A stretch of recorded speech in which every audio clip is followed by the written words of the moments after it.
Praise the lord అండి. ప్రభువునందు ప్రియమైన బిడ్డలందరికీ నా హృదయపూర్వక వందనాలు చెల్లించుకుంటున్నాను. ఈరోజు 2వ తారీఖు నవంబర్ మాసం. మనల్ని సజీవులుగా దేవుడు కాచి కాపాడి మనం మరలా మాట్లాడుకోవడానికి, ఆయన సన్నిధిలో కలవడానికి దేవుని ప్రియ బిడ్డలందరికీ ఇచ్చిన అవకాశాన్ని బట్టి వందనాలు. ఈ వీడియో చూస్తున్న ప్రతి ఒక్కరూ మరి లైక్ చేసి, షేర్ చేసి, సబ్స్క్రైబ్ చేసుకోవాల్సిందిగా కోరుతున్నాను.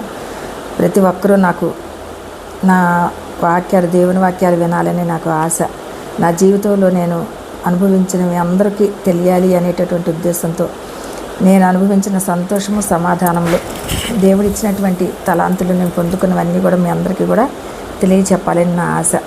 ముఖ్యంగా ఈరోజు వాగ్దానం చెప్పుకుందామండి.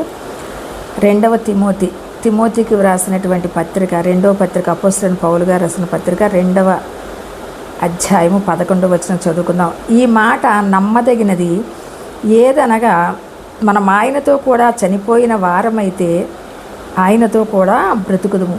ఈరోజు పునరుద్ధాన దినమండి. యేసుక్రీస్తు వారు మరణించి తిరిగి లేచినటువంటి దినం, మరణాన్ని జయించినటువంటి మరి ఆయన గురించి చెప్పుకోవాలంటే చాలా ఉంది. పునరుద్ధానుడైనటువంటి ఆ క్రీస్తు వారు మరి మనం కూడా అండి నిజంగా నమ్మదగినటువంటి విషయం అన్నమాట. ఇది ఎవరు కూడా నమ్మకుండా ఉండేటటువంటి విషయం కాదు, నమ్మదగినటువంటి విషయం. ఈ విషయం ఏంటంటే, చనిపోయిన వారం అయితే మనం ఎవరితో అంటే ఆయనతో మనం చనిపోయిన వారంగా అయితే, ఆయనలో చనిపోయిన వారం అయితే ఆయనతో కూడా మనం కూడా బ్రతుకుతాం. ఎందుకంటే ఆయన మరణించి మరణాన్ని జయించి ఆయన గెలిచినటువంటి దేవుడు, మరణాన్ని గెలిచాడు.